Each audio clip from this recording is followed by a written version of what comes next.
So I'm going to begin by telling you that when we talk about the Internal Security Act or the ISA, we are basically concerned with Part 2 of the Act, which is titled Powers of Preventive Detention, and Part 4, which is titled Miscellaneous Provisions.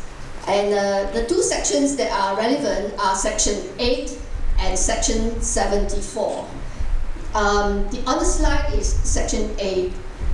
I'll just read it out to you. The power to detain, to order detention.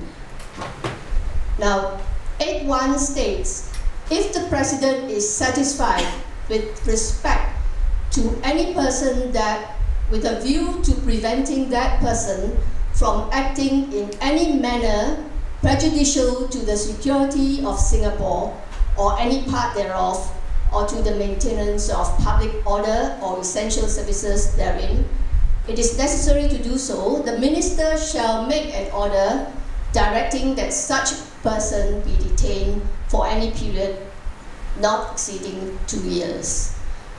Following that, Part B talks about the Minister has also powers to order restrictions on a particular person. Need not be detained, but restrictions will be imposed, such as restricting his freedom to speech, assembly, and to his political activities.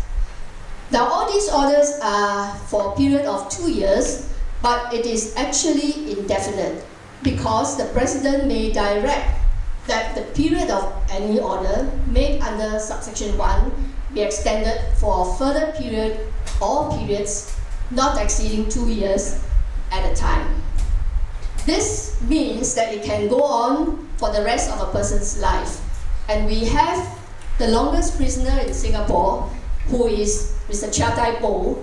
He was arrested when he was a legislative assemblyman, and he was detained for 26 years plus 6 years of restrictive conditions imposed on him. So he actually had 32 years of his life under detention.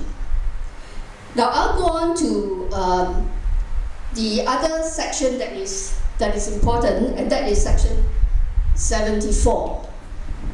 This section is found in the miscellaneous provisions. I don't know why it is considered miscellaneous, because this section is actually very important too. It says that any police officer may, without warrant, arrest and detain pending inquiries any person in respect of whom he has reason to believe. And then, when a person is detained under this Internal Security Act, he is detained for 24 hours. But that 24 hours can extend to 48 hours. And then, if the police officer has not finished his investigation, it can extend for another 28 days, which means in total, a person can be detained for 30 days. And before his 30th day ends, he can be released, and he can be released either without conditions or with conditions. And also, if the Minister feels that he is to be detained, then an order is made for his detention for a period not exceeding 2 years. Now the question then we can ask ourselves is, Section 8 gives the President, who acts on the advice of the Cabinet of Ministers, the power to arrest anybody and to detain him indefinitely. The question we have to ask ourselves is, do we want him to give him this power, or do we want our judges to make the decision as to whether a person should be detained and be punished in a certain way? Here it is indefinite detention. Then I've been told that many people ask whether if we do away with giving this discretion to the President, what will happen? Do we have any laws that will replace the Internal Security Act? My answer is very simple. Why do we want to give the President this immense power over us? We have our judicial system. We should trust our judicial system. We should trust our judges. And if the government has anything against anybody, then he should be charged in open court and then be punished. By the fact that the ministers make the decision and then tell the President that so and so must be detained, then how do you think that our individual health will be? A person can be detained for so long. Therefore, it is very simple that for me, the choice is I will not give the President or the Cabinet of Ministers this immense power to rule over us. The rest of the Internal Security Act are basically haphazard reproduction of various laws already found in our large collection of laws. So just a while ago I said that we have other laws that will take care of our national security. First, we have the Penal Code. It is a very old law, 1762, it was passed by the British, but it has been updated very frequently by the PAP government. And we have this Penal Code, Part 4. It's entitled Offences Against the State. It comprises sections 121 to 130A. Everything that pertains to the security of the country is taken care of by the state, by these sections under the Penal Code. So you have a situation where if you try to overthrow a government, you can be arrested and you can be charged in court and be punished by the court. We have also section 126 in this provision, which pertains to doing activities against the interests of a friendly country. Here you see that whoever commits depredation, it means plunder, or make preparations to commit depredation on the territories of any power in alliance or at peace with the government shall be punished with imprisonment for a term which may extend to 10 years. Recently, it was extended to 10 years, but a few years ago, it was 7 years. So the government does pay attention to all these provisions, but why don't they use them when they have to? I'm thinking here that you will remember the Bangladeshis got into trouble in Singapore and they are presently detained. They were supposed to have downloaded from the internet some subversive documents, and they were planning some subversive activities in Bangladesh. If they had used this provision, then there would be an open trial for them. But instead, they were arrested and detained. Of course, subsequently, they charged them under the Terrorism Financial Act. So the next section that I would like to draw your attention to is Part 14 of the Penal Code, which are offences which contain sections on offences affecting the public tranquility, public health, etc. And section 267 is very interesting. It says that whoever makes, prints, possesses, posts, distributes, or has under his control any document containing any incitement to violence or counseling disobedience to the law or to any lawful order to the public servant or likely to lead to any breach of peace shall be punished with imprisonment, etc. Now, here again, I'm also thinking of the Bangladeshis. They had all these so-called subversive documents from the internet. Surely the government could have used this provision rather than the Internal Security Act against them. But if they use the Penal Code against these Bangladeshis, then they will have to be tried in open court. The fact that they use the Internal Security Act, to me, it means that they do not have any evidence against these people. it was just an easy way out, and they think that they should be trusted with national security issues. The other laws that can take care of national security cases are the Sedition Act. You can see here the Sedition Act, that if you publish any seditious documents, you can be charged under this act. And again here, it is open trial. Then you have the Corrosive and Explosive Substances and Offensive Weapons Act. And here, if you are in possession of any bomb-making materials or weapons, you can be charged under this act. So the other acts are the Terrorism Suppression of Financing Act 2003. This was instituted because of the 9/11 bombing of the Twin Towers. And then you have the Terrorism Suppression of Bombings Act in 2008. This also relates to the 9/11 incident.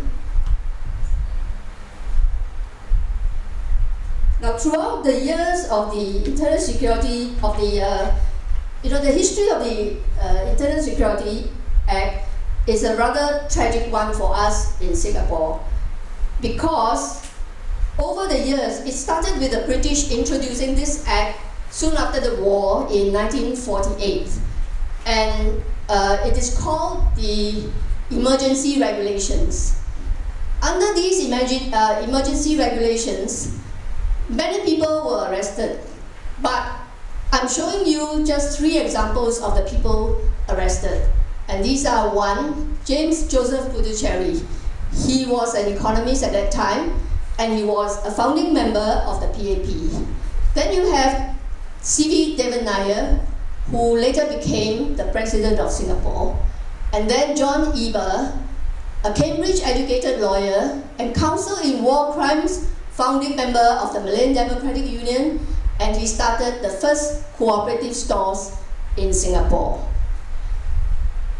After we had partial independence in 1955 when David Marshall became the chief minister, and so he introduced the Preservation of Public Security Ordinance, or the PPSO. He was, I think, compelled to introduce this because of the Hockley bus riots. The situation went a little bit out of control, and he was compelled to introduce this act, this ordinance. But he was careful enough to insert in this ordinance the appeal tribunal, which is a body comprised of 3 judges who can order the release of prisoners. Unlike the emergency regulations, you have the advisory committee who has only power to advise, but no power to order release. Again, under the PPSO, we have 3 famous people who were arrested: Chin Seong, Devan Nair, and again James Joseph Pudducherry. Then, in 1963, February, you will remember Operation Cold Store, where several hundred people of the opposition parties were arrested, especially the Barisan Socialists. Almost the entire CEC was wiped out. And in that operation, you have Lim Chin Seong, again James Joseph Pudducherry, Dr. Lim Hock Siew, who was a medical doctor and Barisan Socialist CEC member, Dr. Po Sukai, Said Zahari, and James Foo, the father of our minister, Grace Foo. And then came 1963, when we joined Malaya as well as our eastern neighbors to form Malaysia. And soon after Malaysia, Operation Pecah was effected. This was just 2 weeks after the September 1963 general election. 13 Barisan Socialist MPs were elected. But even before they took their seats in Parliament, 3 of them were arrested. And these 3 were Lee Ti Tong, S.T. Bani, and Lu Miao Gong. Then 2 candidates who stood for election were also arrested. and these were Tan Jin Kui. He lost to Rajaratnam by 200 votes, and Wee Chun Lip, also a Barisan candidate.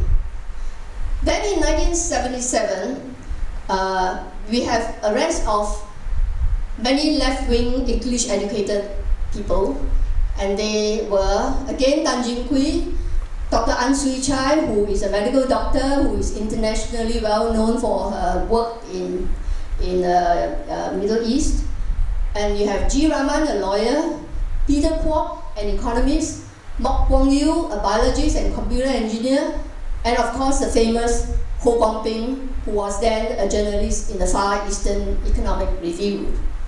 Now, throughout the period from the 1950s to 1977, there were arrests. Every year there were arrests. You can get a list of the detainees in this book, which is available here. The whole list of over 1,000 ISA detainees.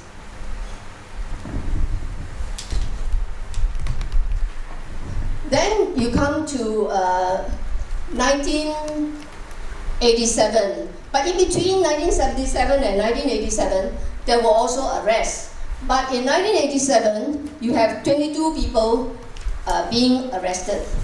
And these 22, I'm sure some of you may know some of the people who were arrested, like Chew Keng Chuan, a Harvard graduate businessman, Chia Boon Tai, an engineer, Kenneth Sang, Ng Bee Leng, Vincent Cheng, who is somewhere in the room. And then you come to the bombing of the Twin Towers in 2001, and just before 2001, you have some arrests of some Muslims, and followed by more Muslims being arrested until today. Now James will take care of that. Yeah. So, yeah, these are the 13 Barisan Socialists who were elected, and 3 of them were in prison even before they took their seats in Parliament because they were arrested. And I just want to conclude with this, these words from R.L. Eber. R.L. Eber was the father of John Eber. He tried very hard to obtain the release of his son, who was actually a socialist. He got a lawyer to act for John Eber. There was a hearing before the advisory committee, a 1.5 day hearing, and at the end of it, the advisory committee advised the lawyer that they could not do anything for him, although they sympathized with him. And so, he continued to be in detention for 2.5 years.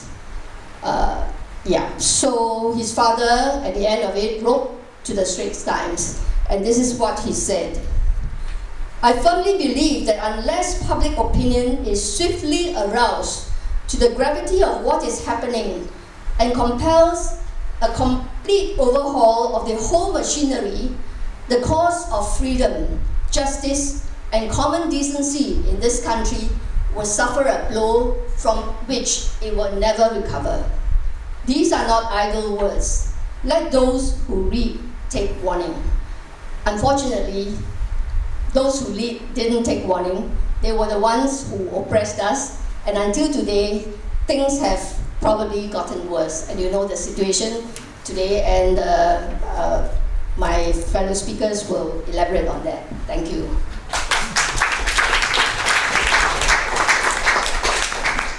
Thanks, Soh Lung.